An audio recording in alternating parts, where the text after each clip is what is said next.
I found birth control pills in my wife's purse while we were trying for a baby. That led me to hotel receipts, secret meetings, and a conspiracy that went deeper than just an affair. She booked a hotel room for her lover, but I had a surprise waiting that would destroy everything she built. My name is Alexander Ross. I'm 45 years old, and for the past 15 years, I built a software development company from the ground up here in Austin, Texas. We specialized in enterprise security solutions, the kind of systems that keep Fortune 500 companies safe from cyber threats. My business partner Douglas Powell and I started in my garage back in 2010, surviving on ramen and ambition.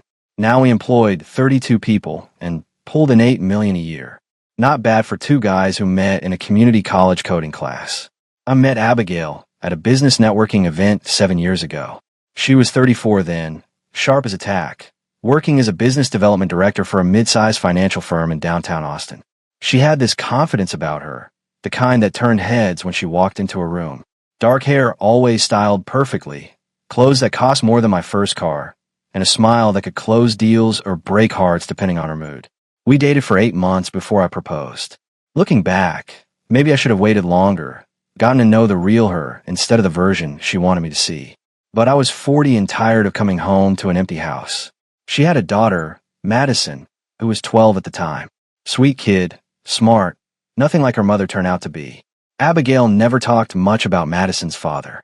Said he was nobody important, just some guy from her past who wasn't ready to be a dad. She got defensive whenever I asked questions, so eventually I stopped asking. Madison called me Alex, never Dad, and I respected that. I wasn't trying to replace anyone. I just wanted to be there for her, be the stable presence she needed. The first 5 years of our marriage were good, or at least I thought they were. Abigail's career took off. She moved up to director of business development at a larger financial company, started traveling more for work. I didn't mind. I trusted her. My business was growing too, demanding more of my time. Douglas and I were always chasing the next contract, the next innovation. Madison grew into a bright young woman, now 19 and studying biology at University of Texas. She still lived with us when she wasn't in the dorms, and we'd gotten close over the years. She was more honest with me than her mother ever was. Then, 3 months ago, everything started to feel off. Abigail became distant. She'd come home from work later and later, always with some excuse about client dinners or strategy meetings. She'd pick up her phone and walk into another room to answer calls. She started going to the gym at odd hours, coming back smelling like expensive perfume instead of sweat. I'm not a stupid man. I built a career on reading patterns, spotting vulnerabilities in systems, and my wife had become one giant red flag. The night it all started to unravel was a Tuesday in late September. Abigail had texted me around 6 that she'd be working late, another client dinner that couldn't be rescheduled. I'd heard that excuse so many times lately, it had lost all meaning. I was in my home office, reviewing code for a new security protocol Douglas and I were developing, when I heard her car pull into the driveway around 11. I walked downstairs to greet her, something I always did. Old habits die hard. She was fumbling with her purse and briefcase when I opened the front door. "Hey, need help?" I asked, reaching for her bag. "I've got it," Abigail said, but she was already handing it over, distracted by her phone lighting up with another notification. That's when it happened. As I took the purse, something small and rectangular tumbled out, hitting the hardwood floor with a plastic clatter. Birth control pills. The pharmacy label was facing up, her name printed clearly across the top, filled just 3 days ago. My stomach dropped. We've been talking about having a baby together for months now. Just last week, she'd brought it up again over breakfast, asking if I'd be ready to be a father at 45. I'd said yes, absolutely. I thought we were trying. I picked up the pill pack slowly, turning it over in my hands. "Abigail," I said, my voice steady despite the thunder in my chest. "What are these?" She glanced down, and for just a split second, I saw something flicker across her face. Not guilt, not panic, just calculation, like she was running through possible responses, weighing which one would work best. "Oh," she said with a forced laugh, reaching for them. "Those are for my hormones. My doctor prescribed them to regulate my cycle." I held the pack just out of her reach. "You never mentioned anything about hormone issues." "I didn't want to worry you," Abigail replied smoothly. "It's nothing serious, just some irregularities. You know how women's health stuff is." I handed the pills back to her, watching her face carefully. She met my eyes without flinching, her expression open and unconcerned. If I hadn't already been suspicious, I might have believed her. But I'd spent 15 years building security systems designed to catch deception. I knew a cover story when I heard one. Right, I said. Well, I'm glad you're taking care of yourself.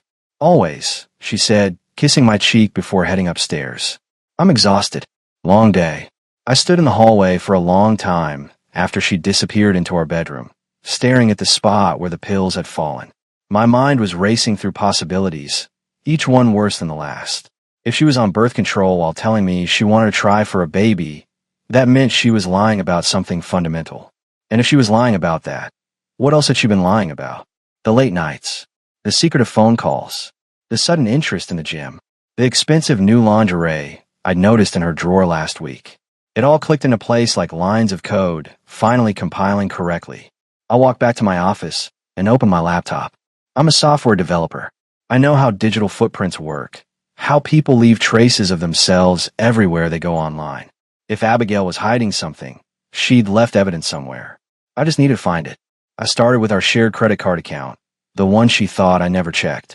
There, buried among the usual charges for groceries and gas, I found something interesting. A charge from 3 weeks ago. The Driscoll Hotel in downtown Austin. $247. We hadn't stayed there together. I'd been home that entire week. My hands clenched into fists. The Driscoll. That wasn't some cheap roadside motel. That was the kind of place you took someone you wanted to impress. I kept digging. I spent the next 3 hours digging through our financial records like an auditor looking for fraud. And that's exactly what this was, fraud. A betrayal disguised as a marriage. The credit card statements painted a picture I'd been too blind or too trusting to see before. Beyond the hotel charge, there were restaurants I'd never been to. Expensive ones. The kind with prix menus and wine pairings. Capitol Grill on September 8th, $234. Uchi on September 15th, $189. These weren't quick lunches. These were intimate dinners for two. Then there were the smaller charges that stung worse somehow. Victoria's Secret. 3 purchases in the last month alone. She never wore any of that stuff around me anymore. Sephora. A makeup haul that cost more than my monthly gym membership. A boutique in the Domain, Austin's upscale shopping center, where she dropped $600 on clothes I'd never seen her wear. She was dressing up for someone. Just not for me. I sat back in my chair, rubbing my temples. My first instinct was to confront her right then, storm upstairs and demand answers. But I'd built my career on being methodical, on gathering complete information before making decisions. If I confronted her now with incomplete evidence, she'd have time to spin a story, cover her tracks, maybe even turn this around on me somehow. No, I needed more. I opened a new browser window and pulled up our phone account. We were on a family plan through my business, which meant I had access to detailed usage reports. I downloaded the last 3 months of call and text records for her number. The pattern was immediately obvious. There was one number she texted constantly, sometimes 50 or 60 messages a day. The calls were less frequent, but longer. 30 minutes, 45 minutes, even an hour-long call last Tuesday while I'd been in the office. I ran the number through a reverse lookup service. It came back as a mobile number registered to Ryan Cooper. Ryan Cooper. The name hit me like a punch to the gut. Benjamin's younger brother. My best friend's brother. The guy who'd been at our wedding, who came to our barbecues, who I'd watched football with a dozen times. The same Ryan who'd gone through a messy divorce 2 years ago and had been getting his life back together. Apparently, getting his life together meant destroying mine. I thought back to all the times Benjamin had mentioned his brother lately. Ryan's doing better. Seems like he's got his confidence back. Ryan's been working out. Looks good. I'd thought nothing of it at the time. Why would I? Benjamin was my closest friend. We'd known each other since college, built our businesses at the same time, supported each other through everything. The betrayal wasn't just from Abigail. It was from someone I considered family. I needed proof. Real, undeniable proof. Text records and hotel charges could be explained away by a good lawyer or a creative liar. I needed to catch them together, needed to see it with my own eyes in a way that left no room for doubt. I pulled up my contact list and scrolled to Jake Harrison's name. Jake ran a private investigation firm here in Austin, specialized in corporate espionage and infidelity cases. We'd worked together before when one of my clients suspected an employee of stealing proprietary code. Jake was discreet, thorough, and expensive. I typed out a message. Need to talk. Personal matter. Can we meet tomorrow morning? His response came back within 2 minutes. 8 a.m. at Mozart's Coffee. I'll be there. I set my phone down and stared at the evidence spread across my screen. Bank statements, phone records, hotel receipts. My wife was having an affair with my best friend's brother, and I was about to systematically dismantle whatever fantasy world she'd built for herself. But I wasn't going to rush this. I was going to be smart, patient, methodical. By the time I was done, she wouldn't just lose me. She'd lose everything. Mozart's Coffee Roaster sat right on Lake Austin, with an outdoor deck that overlooked the water. I arrived 15 minutes early, ordered a black coffee, and found a corner table away from the morning crowd. The October air was crisp, almost cool, unusual for Austin. Boats were already out on the lake. People try and catch the last few weeks of decent weather before winter. Jake showed up exactly at 8, looking like he always did. Jeans, button-down shirt, aviator sunglasses, even though the sun hadn't fully risen yet. He was in his early 50s, former military intelligence, with the kind of bearing that said he'd seen things that would keep most people up at night. "Alex," he said, shaking my hand before sitting down. "It's been a while. How's business?" "Business is good," I replied. "This isn't about business." His expression shifted slightly, professional mask sliding into place. "Personal then. Let me guess, wife." I shouldn't have been surprised. Jake had made a career out of reading people. "Yeah," I said. "I think she's having an affair." "You think or you know?" "I know," I said, pulling out my phone. I showed him everything. The hotel charges, the restaurant receipts, the phone records showing constant contact with Ryan Cooper. "I need proof. The kind that holds up in court." Jake scrolled through the evidence, his face impassive. "Ryan Cooper," he said slowly. "That name sounds familiar. He's my best friend's younger brother." Jake let out a low whistle. "That's cold. How long have you suspected?" "Started noticing things about 3 months ago. Found the pills that proved she was lying to me last night. Did the digging after that." "Smart move. Gathering what you could first," Jake said. "Most guys come to me with just a gut feeling and a suspicious credit card charge. You've already got a pattern. That makes my job easier." He set my phone down. "What exactly do you want from me?" "I want surveillance," I said. "Photos, videos if possible. I want to know where they're meeting, how often, what they're doing. I want documentation that's so airtight she can't lie her way out of it." Jake nodded. "I can do that. Standard rate is $200 an hour plus expenses. For something like this, figure 40 to 60 hours of work, depending on how careful they're being. Could run you 10 to 15,000. Money's not an issue," I said. "I want this done right. It will be," Jake assured me. "I'll need her work schedule, regular routines, vehicle information. Also his. The more you can give me, the faster I can get you what you need." I prepared a file on my phone with everything. Abigail's typical schedule, Ryan's address and vehicle from a quick social media search, the restaurants they've been frequenting based on credit card records. Jake reviewed it all, taking notes on his phone. "One more thing," I said. "My business partner Douglas. He's been acting weird lately too. Distant. Avoiding eye contact. I need you to look into whether he's involved somehow." Jake's eyebrow raised slightly. "You think your partner knows about the affair?" "I think he might be helping her," I said. "Maybe giving her cover stories, I don't know. But something's off with him too, and I trust my instincts." "I'll add him to the surveillance list," Jake said. "If he's connected to this, I'll find out how." He finished his coffee and stood up. "I'll start today. Give me a week, maybe 2, and I'll have everything you need. In the meantime, act normal. Don't let her know you suspect anything." "I won't," I said. Jake paused, his hand on my shoulder. "Alex, I've been doing this a long time. I've seen hundreds of cases like yours. Whatever you're planning to do with this information once you get it, make sure you're ready for what comes next. Divorce is war, especially when money's involved." "I'm ready," I said. "I've been preparing for war my whole career. This is just another kind of battle." He nodded and walked away, disappearing into the parking lot. I sat there for another 20 minutes, watching the sunrise paint the lake in shades of orange and gold. It was beautiful, peaceful even, the kind of morning that made you grateful to be alive. But all I felt was cold. Jake called me 8 days later while I was in the middle of a client presentation. I let it go to voicemail, wrapped up the meeting with a hospital system in San Antonio, and called it back from my car.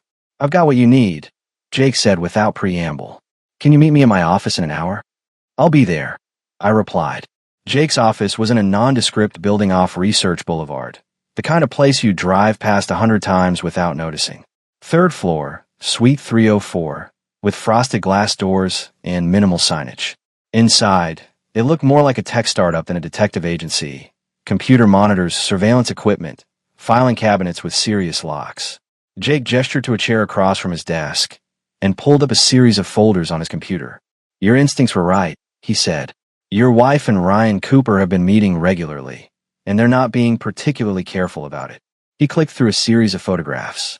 Abigail and Ryan having dinner at a Chico, sitting close, her hand on his arm. The two of them walking into the Driscoll Hotel together on a Tuesday afternoon.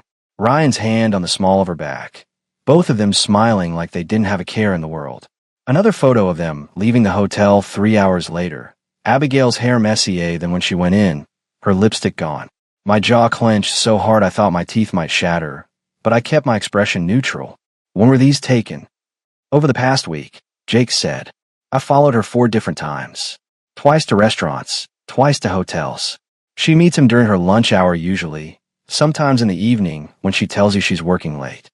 The hotels are always afternoon appointments, 2 to 3 hours. He pulled up more photos.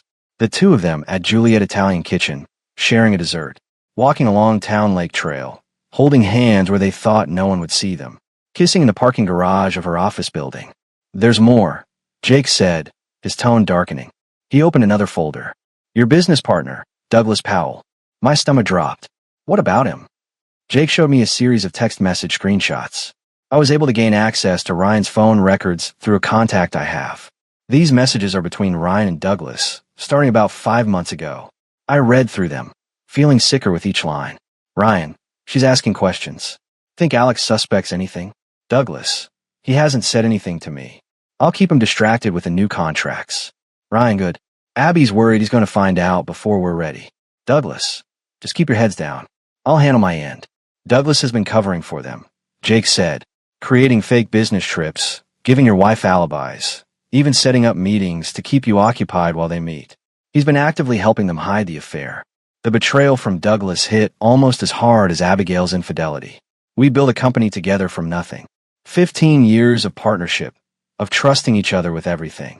And he'd been stabbing me in the back for months. There's something else, Jake continued. He pulled up financial records. I did some digging into your company accounts. Douglas has been moving money. Small amounts at first, but it's escalated. Over the past 8 months, approximately $173,000 has been transferred from your business operating account to a shell company registered in Delaware. What? I leaned forward, studying the records. How did I not see this? He's your CFO, Jake said. He has full access to the accounts, and he's been careful to make the transfers look like legitimate business expenses. Consulting fees, service contracts, software licenses. But I traced the shell company. It's registered to Ryan Cooper. My hands formed fists. They've been stealing from me. Not just stealing, Jake said. They're planning something bigger. I intercepted an email exchange between Douglas and a lawyer. They're preparing to force you out of your own company. Douglas has been building a case that you're mismanaging funds, making poor business decisions. He's been documenting everything, creating a paper trail that makes you look incompetent. The room felt too small suddenly, like the walls were closing in. He's trying to take my company. With Ryan's help, yes, Jay confirmed. Your wife's affair wasn't just about romance. This is about money. Your money. They've been planning this for months, maybe longer. The affair gave them a way to distract you while they positioned themselves to take everything. I sat back, processing. This wasn't just betrayal. This was coordinated theft, fraud, conspiracy. They've been playing me for a fool while systematically dismantling my life. I need copies of everything, I said, my voice cold and steady. Every photograph, every text message, every financial record. I want documentation so thorough that they can't wiggle out of this with lawyers and lies. Already prepared, Jake said, handing me a thumb drive. Everything's on here, organized by date and category. I've also included affidavits documenting my surveillance methods, chain of custody for the evidence, timestamps on all photos. This will hold up in court, both for the divorce and for criminal fraud charges if you decide to pursue them. I took the thumb drive, feeling its weight in my hand. This small piece of plastic contained the ammunition I needed to destroy all of them. What's your next move? Jake asked. I stood up, pocketing the drive. I'm going to finish what they started, but on my terms, not theirs. That evening, I logged into our credit card account from my office at home. Abigail was downstairs watching television, thinking I was reviewing code. Instead, I was hunting for a next move, and I found it. A new charge had posted that afternoon. The Driscoll Hotel, room reservation for tomorrow, Thursday, October 26th. $412. She'd booked it for her affair partner, probably planning another afternoon tryst while I was supposedly in meetings. But this time, I was going to be there. And I was going to make sure she had the ultimate surprise before I disappeared from her life forever. I called Jake. I need you to give me a key to room 812 at the Driscoll tomorrow. Can you do that?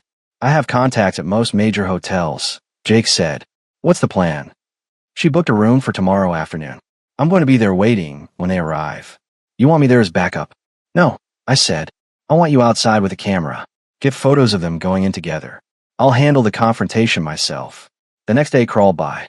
I went through the motions at work, responding to emails, attending meetings, acting like everything was normal. Douglas kept his distance, which was fine by me. Looking at him made me want to put my fist through a wall. At 2 o'clock, I told my assistant I had an off-site meeting and left the office. Jake had texted me the room number, 814, not 812 like I thought. He'd already secured a key card through his hotel contact and left it at the front desk under a fake name.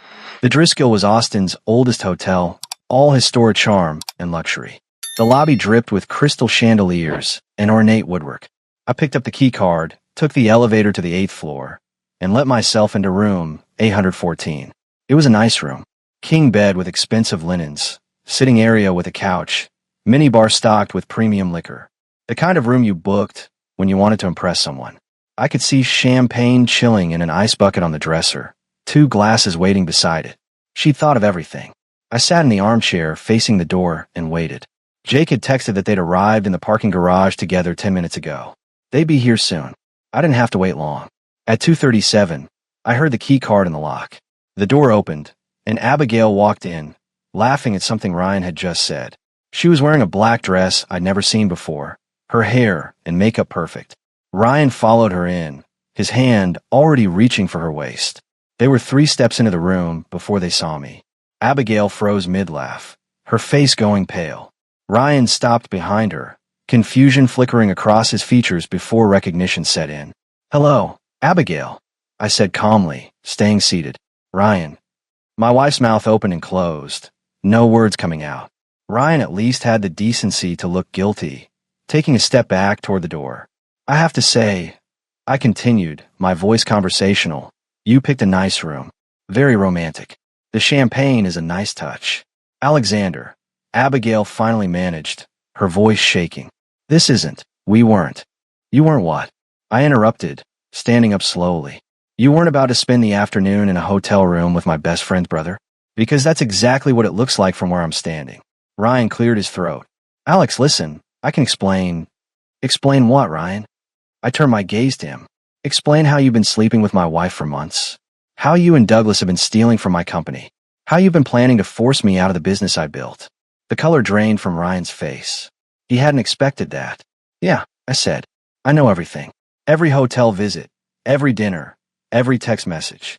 I know about the shell company, the money transfers, the whole scheme. You two weren't as clever as you thought. Abigail sank onto the edge of the bed, her carefully constructed composure shattering. How long have you known? Long enough, I said. Long enough to document everything. Long enough to build a case that's going to destroy both of you in court. I walked toward the door, pausing next to Ryan. By the way, Benjamin knows now. I told him everything this morning. So you might want to find somewhere else to stay, because I doubt your brother wants to see you anytime soon. I opened the door and looked back at Abigail one last time. Divorce papers will be served next week. I suggest you get yourself a good lawyer. You're going to need one. Then I walked out, leaving them both standing in that hotel room. Their perfect afternoon ruined, their whole scheme collapsing around them. I didn't go home that night. Instead, I checked into a Marriott near the airport and sat in the dark hotel room, staring at my phone. Part of me wanted to call Madison, to warn her that everything was about to explode. But it was late, and she was probably studying for midterms at UT. My phone rang at 7 the next morning. Madison's name flashed on the screen. Alex, she said, her voice tight. Mom called me last night. She was crying, saying you found out about something and left. What's going on? I closed my eyes. Of course Abigail had called her daughter first, trying to control the narrative. Can you meet me for breakfast? This isn't a conversation for the phone. I'm already on my way to Austin. I'll be there in 20 minutes. We met at a Denny's off I-35. Madison walked in looking worried, her long brown hair pulled back in a ponytail, wearing UT sweats. She'd always been a good kid, smart, honest, nothing like her mother turned out to be. Tell me what happened, Madison said, sliding into the booth across from me. I did. I told her everything. The birth control pills, the hotel charges, the surveillance photos, the affair with Ryan Cooper. I told her about Douglas's betrayal, the embezzlement, the conspiracy to steal my company. I watched her face go through a dozen emotions: shock, anger, disbelief, and finally, resignation. I knew something was wrong, Madison said quietly, staring at her untouched coffee. I've known for months, but I didn't know how to tell you. My chest tightened. What do you mean? Madison looked up at me, her eyes red. I saw them together in July. I was home from summer session for the weekend, went to the Domain to do some shopping. I saw Mom and Ryan having lunch at North Italia. They were holding hands across the table, and she kissed him. I stood there like an idiot, just watching, trying to understand what I was seeing. Madison, I said softly, why didn't you tell me? Because I was scared, she said, her voice breaking. I was scared of what would happen if I told you. Scared you'd leave, scared of losing you, scared of what it would mean for our family. I know that's selfish, but I couldn't face it, so I just pretended I didn't see it, hoped it would go away. Tears started falling. I'm so sorry, Alex. I should have told you. I reached across the table and took her hand. This isn't your fault. None of this is on you. There's more, Madison said, wiping her eyes. About 3 weeks ago, I came home unannounced to grab some textbooks I'd forgotten. Mom was on the phone in her office, door closed. I heard her talking about money, about offshore accounts, about making sure everything was moved before you noticed. She said something about Douglas handling the business side while she handled you. My jaw clenched. Did she see you? No. I left before she knew I was there. But Alex, there's something else you need to know. Madison took a shaky breath. I did one of those DNA ancestry tests last year, the kind where they match you with relatives. I got my results back in April. Something in her tone made my stomach drop, and my biological father showed up in the database. 50% DNA match. His name is James Holloway. He lives in Houston, has a wife and 2 kids. According to the site, he's never known about me. I sat back, processing. Your mother told me she didn't know who your father was. She lied, Madison said. I confronted her about it in May. She freaked out, told me to drop it, said James Holloway was nobody important, and that digging into the past would only cause problems. When I pushed back, she threatened to cut off my college tuition if I contacted him. What? Anger surged through me. She threatened you? Madison nodded. She said some things are better left buried, that I should be grateful for the life I have and stop asking questions. But Alex, that's not even the worst part. She pulled out her phone and showed me a message thread. James Holloway responded to my message on the DNA site. He had no idea I existed. He said he dated my mother briefly in college, that she disappeared without explanation after a few months. He tried to find her, but couldn't. I read through the messages, my anger building with each line. Abigail hadn't just hidden Madison's father from her. She deliberately kept him in the dark, denied him the chance to know his own daughter. I want to meet him, Madison said. I want to know my real father. But I need to know something first, Alex. She looked at me directly, her eyes pleading. When all of this falls apart, the divorce, everything, are you still going to be in my life? Because you're the only real dad I've ever known. I don't care about biology, or whose name is on a birth certificate. You're my father in every way that matters. The tightness in my chest spread to my throat. This 19-year-old woman sitting across from me, dealing with her mother's betrayal and lies, worried about losing me. Madison, I said firmly, I'm not going anywhere. Divorce doesn't change what we have.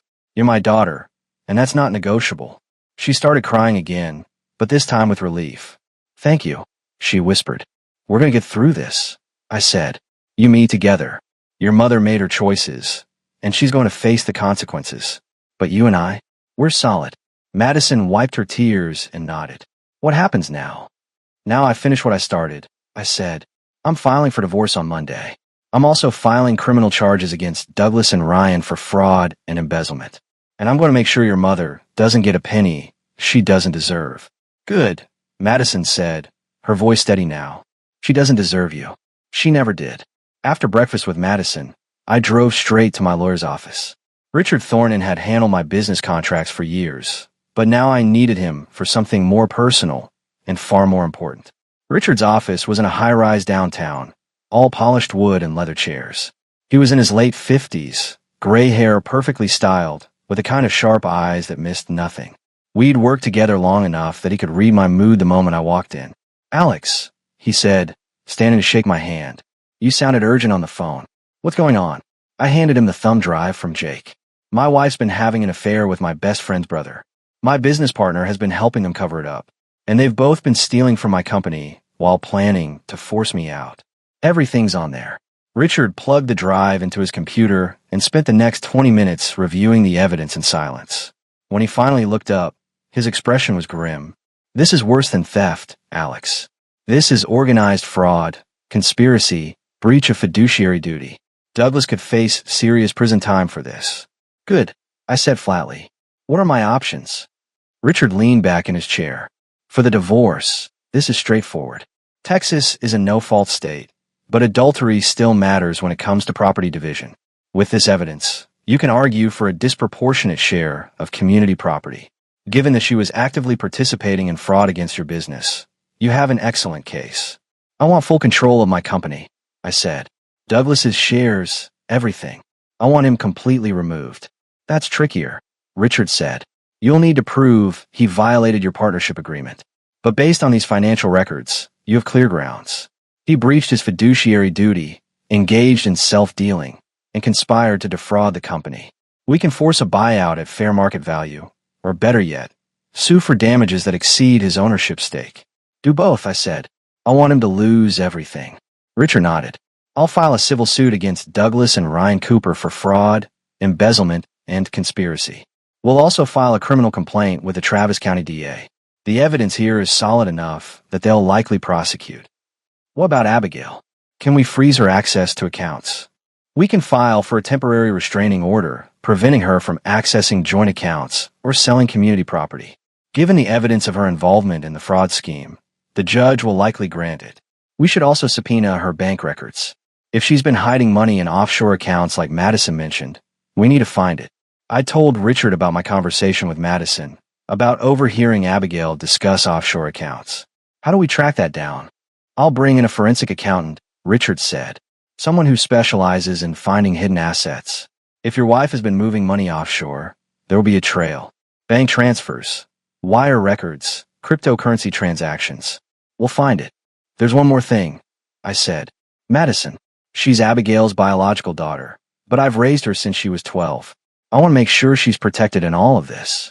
Whatever happens between Abigail and me, I don't want Madison caught in the crossfire." Richard made notes. "Madison's an adult now, so custody isn't an issue.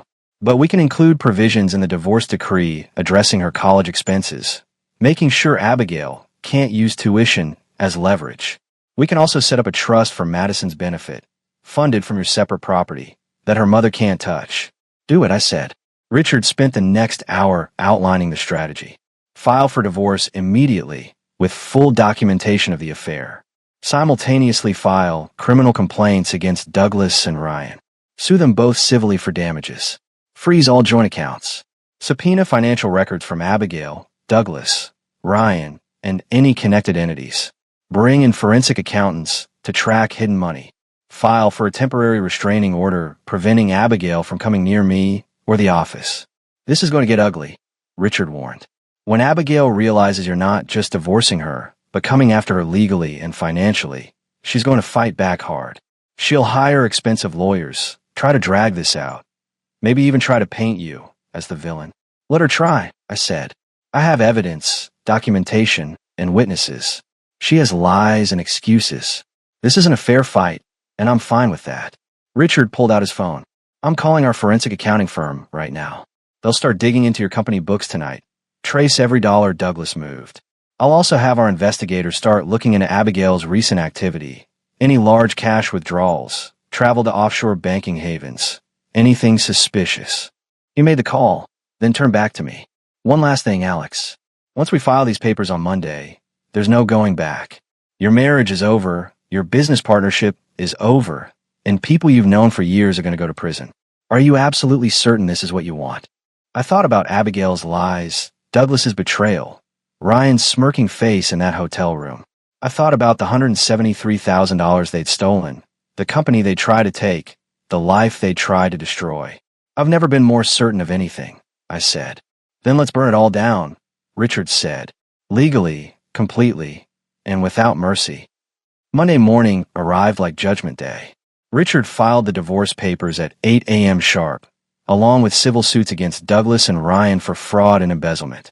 By noon, the Travis County District Attorney's Office had opened a criminal investigation. By 3 p.m., both Douglas and Ryan had been served with restraining orders and subpoenas for their financial records. I watched it all unfold from Richard's office, drinking coffee that had long gone cold. My phone exploded with calls and texts from Abigail, from Douglas, from mutual friends who'd heard the news. I ignored them all. The forensic accountants worked fast. By Tuesday evening, they traced the full scope of the theft. Douglas hadn't just stolen $173,000. He'd been siphoning money for over a year, moving funds through 3 different shell companies. The total came to $417,000. Ryan's Nevada company was the endpoint, but there were 2 other entities in Delaware and Wyoming that Douglas controlled. They built an entire infrastructure for this, Richard explained, showing me the flow charts the accountants had created. Douglas would create fake invoices from these shell companies for consulting services, software licenses, maintenance contracts. He'd approve the payments himself since he was CFO, then transfer the money through the shells to Ryan. They were planning to drain at least another $200,000 before forcing you out. Wednesday brought more revelations. The forensic team found Abigail's offshore accounts, 3 of them, in the Cayman Islands, totaling $238,000. Money she'd been moving in small increments over 18 months, carefully staying under reporting thresholds. She was preparing to disappear, Richard said. Once they forced you out of the company, she was going to file for divorce, take half of what was left, and vanish with this offshore money. You would have been left with a gutted business and a fraction of what you'd built. Thursday, the DA filed formal charges. Douglas Powell and Ryan Cooper were arrested on charges of fraud, embezzlement, money laundering, and conspiracy. They each posted bail, $50,000, but the damage was done. Their mugshots were in the Austin American-Statesman by Friday morning. Benjamin called me that afternoon. My best friend since college, the man who'd been like a brother to me, sounded destroyed. Alex, Benjamin said, his voice rough. I don't even know what to say. I'm so sorry. I had no idea Ryan was capable of something like this. I know you didn't, I replied. This isn't on you, Ben. He's my brother. I should have seen something, should have known. He paused. For what it's worth, I told him he's dead to me. I won't be posting his bail, won't be helping with lawyers, nothing. What he did to you, to your family, it's unforgivable. I appreciate that, I said. And Ben, you and I are still solid. Your brother's choices don't change our friendship. I heard him exhale shakily. Thank you. That means more than you know. Friday afternoon brought the final pieces into place. Richard called with an update on Abigail's response to the divorce filing. Her lawyer tried to negotiate, he said. Wanted to settle quickly, avoid a trial. I told him absolutely not. We're going to court, and we're going to expose everything. Good, I said. There's more, Richard continued. Madison contacted me this morning. She wants to testify at the divorce hearing. She wants to tell the judge about seeing the affair, about your wife threatening her, about the offshore account she overheard being discussed. She's willing to put it all on record. My throat tightened. She doesn't have to do that. She wants to, Richard said. She told me you're the only real father she's ever had, and she's not going to let Abigail destroy you. Those were her exact words. I had to take a moment before responding. Then let her testify. If she's ready for that, I'll support her. By the end of the week, Abigail had moved out of our house and into an apartment downtown. Douglas had been fired from our company, his ownership stake seized pending the outcome of the criminal trial. Ryan had lost his job at the tech firm where he worked. Turns out having fraud charges in the newspaper is bad for employment. The life they tried to steal from me was collapsing around them instead, and I felt nothing but cold satisfaction watching it happen. The divorce trial took place 4 months later, in February. The courtroom was cold, sterile, nothing like the warm life Abigail and I pretended to build together. She sat at the plaintiff's table with her lawyer, looking diminished somehow, smaller. The confident woman who'd walked into that hotel room, expecting her lover, had been replaced by someone hollow. Madison testified first. At 19, she stood before the judge with remarkable composure and told everything. The affair she'd witnessed in July. Her mother's threats when she discovered her biological father. The conversation about offshore accounts. Every word was measured, clear, devastating. Abigail's lawyer tried to object, to paint Madison as a confused young woman influenced by me. But Madison shut that down immediately. "I'm testifying," my daughter said firmly, "because my mother is a liar who tried to destroy the one man who actually cared about me." That's not confusion. That's clarity. The judge didn't hide his reaction. His expression hardened as he listened to Madison, as he reviewed the financial records, the surveillance photos, the documented evidence of conspiracy and theft. The trial lasted 3 days.